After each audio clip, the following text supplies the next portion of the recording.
After completing my 10th class exams in 1979, my father suggested that I go and help my father's uncle and learns astrology. Mathematics being my favorite subject, I learned the calculations. My grandfather taught me how to calculate the inclinations of each planet and how to calculate the lagna and the meridian center MC, and he gave me some birth charts to draw. Thus, I learned how to draw the birth charts first and showed interest in predictions. So, my grandfather told me some predictions, some of the tips that he usually uses for predictions. And after learning those tips, I documented some of them. I verified with my father. While my father and my grandfather have laid the foundation for me to get interested in astrology, for almost a decade or 2 decades, I didn't show any interest.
Let's first start with the birth chart, the Rashi chart. If you look at it, in the first house, Jupiter is residing. Mercury is the lord of the first and fourth houses and is residing in the third house. So let's go back and see where is the Jupiter residing. Jupiter is residing in the first house and is the lord of the seventh and 10th houses. So the seventh house lord is residing in the first house. That's the first thing. And now go to the second house. Moon is the lord of the second house and moon is residing in the ninth house. And the fourth house, Mercury is the lord of the fourth house and Mercury is residing in the third house. But in the fourth house, you see Venus residing. So let's go to the fifth house. The fifth and the 12th house lords is Venus, the natural Karaka for marriage for men, and Venus is residing in the fourth house.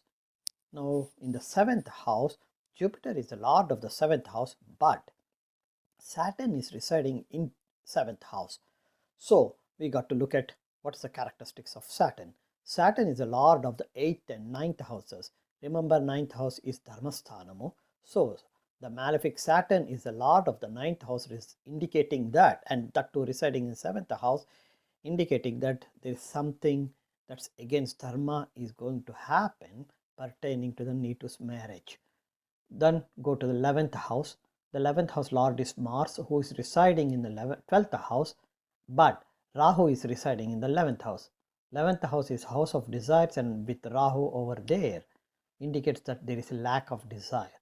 Now the question comes is, desire of what?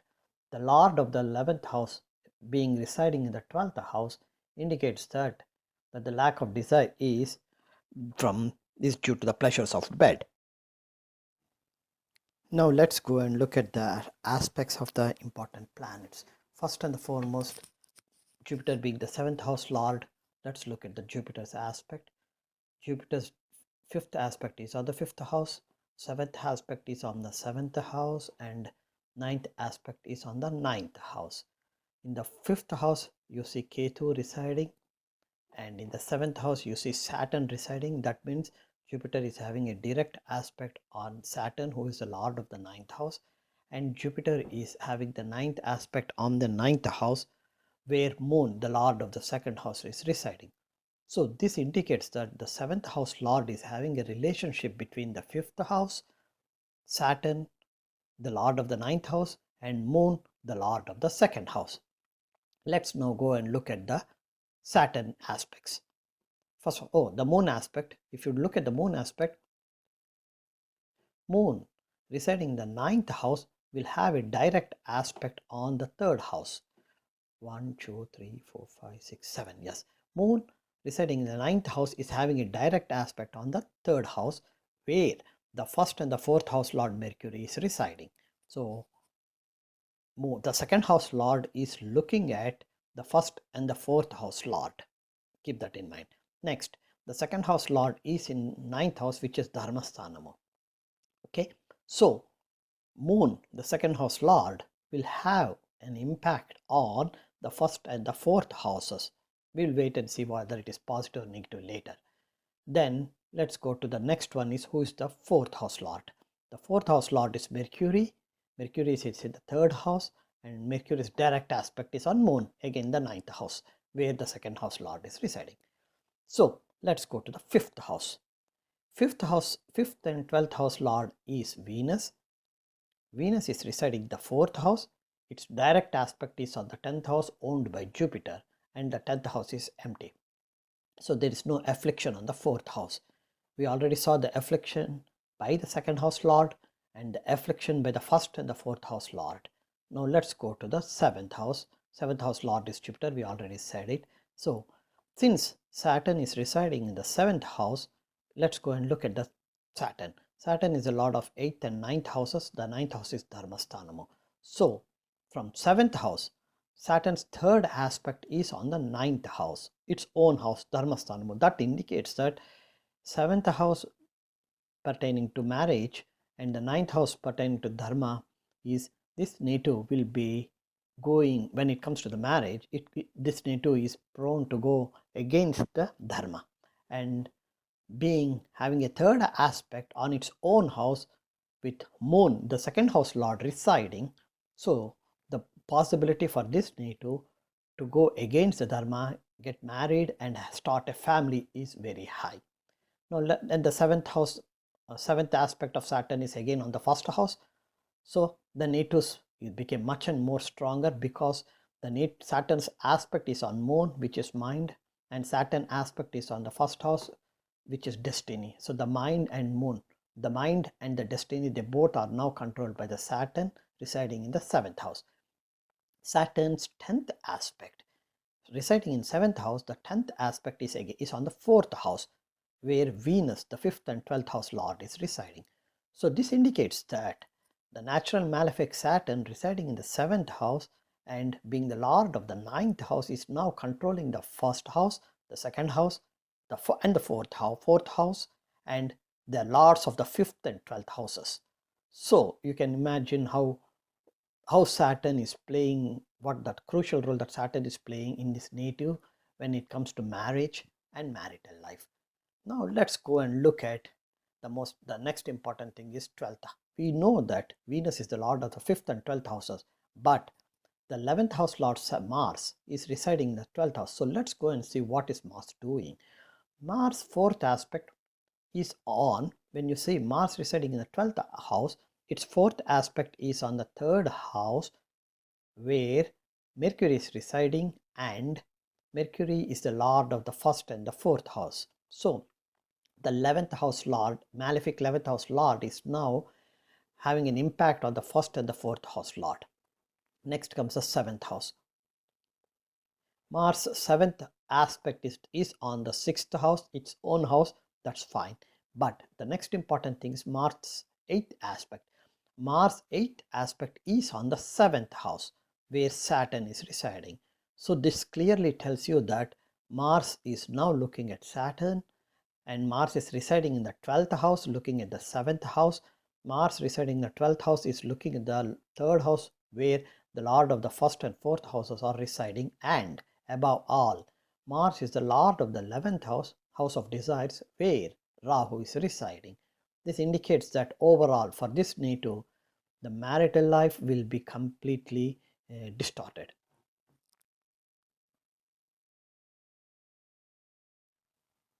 Now that I have explained the basics of the Rashi chart and the aspects and the other lordships and the ownerships and the residents of the planets. Let's go and look at the dasa analysis, specifically at the time of marriage. At the time of marriage, which is in September 2013, if you look at it, the Vimsotari Dasa was Moon, Rahu, Venus, Saturn. Now, Moon, the lord of the second house, Rahu, residing in the 11th house, Venus, the lord of the 5th and 12th house, Saturn, the lord of the 9th house, residing in the 7th house. When you look at all these, you will see that Rahu, Moon, the second house lord, being the Mahadasa, and here Rahu is very silent. Rahu played a silent role because Rahu is residing in the 11th house and letting the native get married again is against the dharma, as per with the Saturn being activating that. Rahu just became a catalyst to the Saturn here. And Venus, the 5th and 12th house lord, as usual, we know that Venus activates it.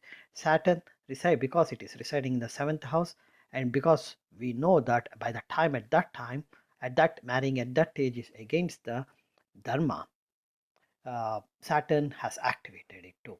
Now let's go and look at the Kala Chakra Rashi Dasa. This dasa, in this, when you look at from this dasa system, at the time of marriage, the period was Sagittarius is the Mahadasa and Taurus is the Antardasa. So let's go and look at Sagittarius. Jupiter is the lord of the Sagittarius. Jupiter is in first house and Sagittarius is the 7th house. So the lord residing in the first house is directly looking at its own house, which is the 7th house, and Saturn, the Dharma Sthanadpati, is residing there. And now let's go and look at Taurus. Taurus is the 12th house from Rashi Lagna, and Venus is the lord of the 5th and 12th houses, residing in the 4th house. This tells you that whether you look from Vimsotari Dasa or Kalachakra Rashi Dasa, the planetary combination is providing an opportunity for the native to get married even at that age.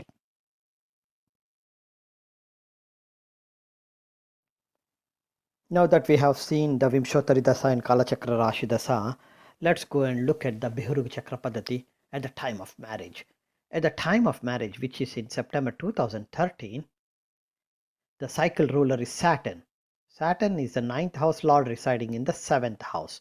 Good. That tells you that why the native, how the planetary combinations has provided the opportunity for the native to get married. And Saturn activates the 12th house from Lagna, where Mars is residing, and Mars 8th aspect is again on Saturn. So this relationship is the primary reason for the native to get married in September 2013 according to Bihurug Chakra Paddhati.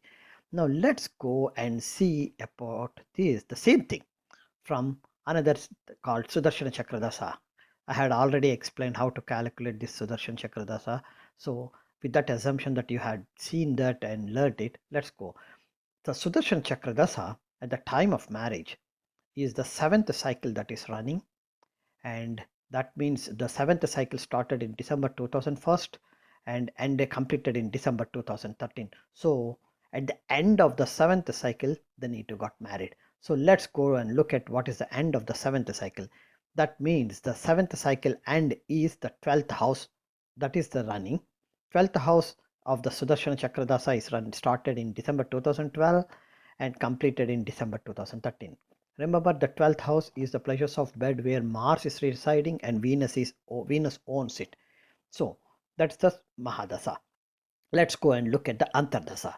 The Antardasa is the 9th house, which started in August 2013 and completed in September 2013. So 9th house is Dharmasthanamu. Who is the Lord? The Lord is Saturn, residing in the 7th house. And who is residing in the 9th house? Moon, the Lord of the 2nd house, is residing there. So even when you look at from Sudarshana Chakra Dasa, during the 12th house, 12th house Mahadasa and the 9th house Antardasa, the planetary combination is so powerful that it provided an opportunity for the native to get married again.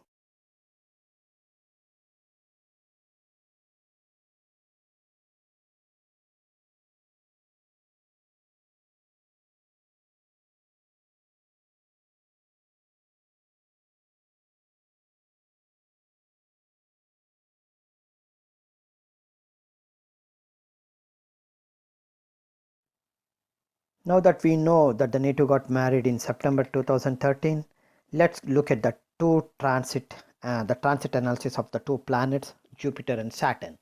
And the reason why I took these two is, number one, they are slow planets.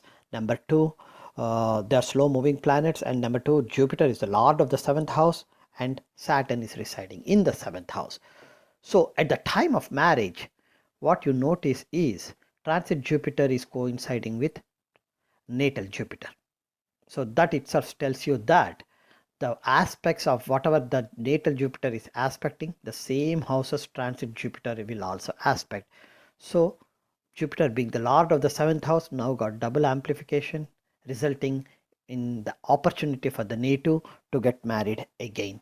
Now let's go and look at the aspects of Saturn, transit Saturn.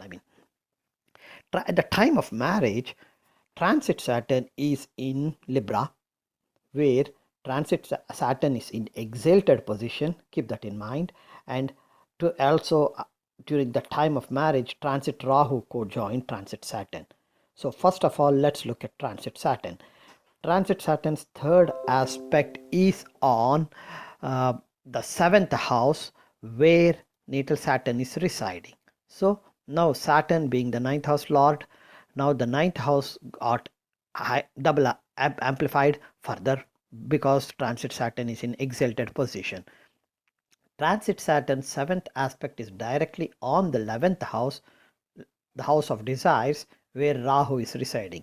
Remember, transit Rahu is also there at the same time in the same house. So both exalted transit Saturn and transit Rahu, they both are looking at the 11th house, where natal Rahu is residing at the time of marriage. Now look at the transit Saturn's 10th aspect. Transit Saturn's 10th aspect is on the 2nd house. So this tells you that while transit Rahu, Jupiter has activated the opportunity for the native to get married, transit Saturn, in exalted transit Saturn, has further amplified that opportunity.